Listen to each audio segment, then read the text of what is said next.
So everything exists in a context. So why should the study of human disease be any different? Leukemia is a cancer of the blood, and it's one of the most common cancers in children. When we think of blood, we might picture something that flows freely through our veins.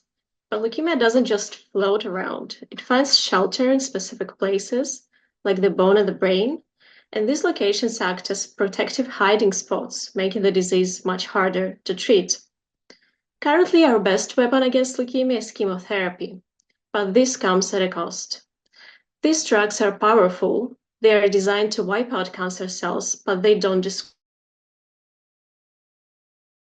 discriminate side effects. But And despite this aggressive treatment, leukemia often returns, particularly in the brain. Clearly, we need better, more targeted therapies. So, how do we develop them?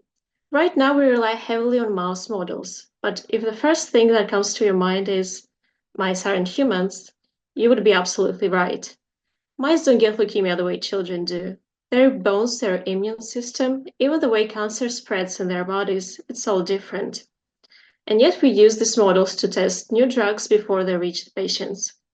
And no wonder so many treatments fail when they move from the lab to clinical trials. And this is where our research comes in. We are creating organ-on-a-chip technology. These are tiny, transparent devices that you can see on the right that mimic human tissues outside of the body. These chips recreate the bone and the brain environments where leukemia hides, allowing us to study the disease under conditions that closely resemble the human body. What we found is striking.